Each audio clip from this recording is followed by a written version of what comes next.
자, 세 번째 볼게요. 세금계산서 발급 의무자 및 발급 대상 거래. 세금계산서의 발급 의무자는 납세 의무자로 등록한 과세 사업자입니다. 당연히 과세 사업자가 세금계산서를 끊는 거죠. 면세 사업자는 납세 의무가 없어요. 그러니까 세금계산서를 끊는 게 아니에요. 근데 계산서를 발행합니다. 세액 자체가 없는. 자, 발급 대상 거래 볼게요. 과세되는 재화 용역의 공급에 대해서는 원칙적으로 모두 세금계산서를 발급해야 됩니다. 따라서 면세되는 재화 용역의 공급에 대해서는 세금계산서 발급하지 않습니다. 자, 세금계산서 발급 의무가 면제되는 경우가 있네요. 자, 세금계산서를 발급하기 어렵거나 세금계산서의 발급이 불필요한 경우에는 세금계산서 발급을 하지 않을 수 있습니다. 첫 번째가 택시, 운송, 사업. 택시 타고 다니는 사람 세금계산서 끊어달라고 하면 택시 운전사가 끊어주기 어렵죠. 또는 노점 행상하는 사람. 그 다음에 무인 자동 판매기를 이용해서 재화 용역을 공급해요. 무인 판매기, 자판기 말하는 거죠. 자판기에서 뭘 사먹고 세금계산서 달라고 그러면 줄 수 없겠죠. 불가능하잖아. 그다음 두 번째, 소매업. 소매업 또는 미용, 욕탕,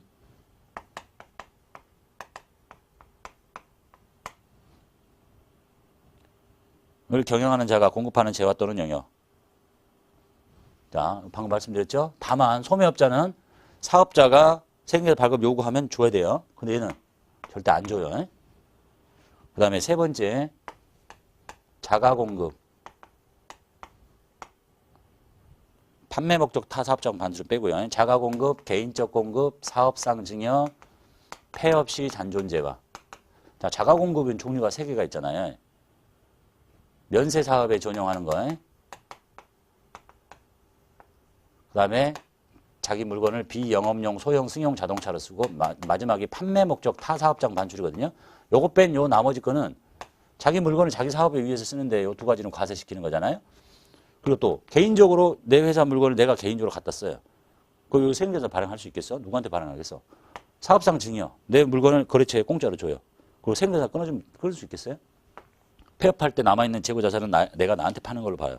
세금계산서 끊을 필요 없어. 이게 세금계산서 발급 의무 면제됩니다.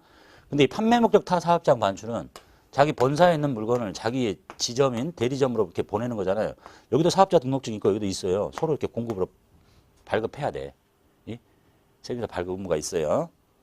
다만 여기 들어보셨죠? 주사업장 총괄 납부를 한다. 나 여기서 한꺼번에 신고 납부하겠다. 그러면 그때 여기를 공급으로 보지 않습니다. 그때는 발급하지 않습니다. 그 다음에 영세율이 적용되는 일정한 재화 영역. 자, 영세율은 거의 다 세금계산서 발급 의무가 없어요. 영세율이 크게 보면 재화를 수출한대요. 우리나라의 재화를 외국으로 수출하는데 외국 사람하고 어떻게 세금계산서를 끊을 수가 있겠어? 사업자 등록증이 우리하고 다른데 거의 대부분 없고요. 두 번째, 영역의 국외 공급. 이것도 끊을 수가 없어. 세 번째가 외국 항행 영역이죠. 이것도 끊을 수가 없어. 그 다음에 네 번째가 국내에서 외화를 획득하는 거죠. 자, 거의 다 세금계산서를 끊지 않습니다. 다만 수출의 경우에 내국 신용장 또는 구매 확인서에 의해서 공급해가지고 수출로 봐주는 거. 이것들은 내국인 간의 거래예요. 그때 잠깐 간단히 설명하면, 자, 내가 직접 물건을 실어서 이렇게 하는 것은 수출이죠. 근데 이제 신용장을 통해서 공급을 하게 되는데 이 신용장을 근거로 해서 내국인과 로컬 LC, 내국 신용장을 개설해서 이 사람이 이렇게 공급한 것도 영세율을 적용해요. 얘도 사업자고 얘도 사업자죠. 세금계산서 끊어야 돼. 근데 이렇게 나가는 거, 이게 지금 직접 수출하는 거냐? 요거는 세금계산서 발급 의무가 없어요.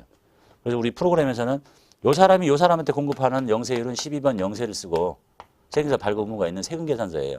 이 사람이 외국을 직접 수출하는 거는 16번 수출을 쓰는 거예요. 이건 세금계산서 발급 의무가 없는 영세율. 이라고 보시면 되겠고요. 자, 부동산 임대 용역 중에서 간주 임대료. 부동산 임대를 하고 보증금을 받으면 그 보증금에 대해서 일정한 이자율을 계산을 해가지고 임대료가 있는 걸로 봅니다. 근데 그거는 세금계산서 끊지 말고 그냥 임대료만 받아서 내시면 된다. 6번에 공인인증기관이 공인인증서를 발급하는 영역. 세금계산서 발급하지 않아도 된다. 다만 공급받는 자가 사업자야. 요구하면 제외한다. 발급해줘야 된다. 이런 얘기네요. 자, 7번 영수증을 발급하는 사업자로서 거래 상대방이 세금계산서를 요구하는 경우에 발급 의무가 있는 사업자가 신용카드 매출전표 등을 발급하면 세금계산을 발급하지 않습니다. 아까 말씀드린 거죠. 소매업자가 세금계산서 발급을 요구하면 줘야 되죠. 근데 내가 쟤한테 신용카드로 결제를 했어요. 그러면 결제하고 나서 세금계산 달라고 한다고? 세금계산 안 준다니까. 이유는 두 번 다 공제받기 때문에 그래요. 보세요.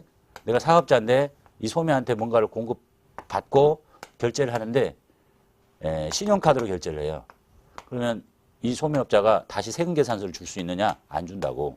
왜냐하면 신용카드로도 매입세액이 공제가 가능하고 세금계산서니까 당연히 매입세액이 있으니까 공제가 가능하니까 이 두 개를 중복적으로 공제받을 가능성이 있어요. 그래서 얘가 공급하고 신용카드를 결제하면 절대로 세금계산서를 주지 않습니다.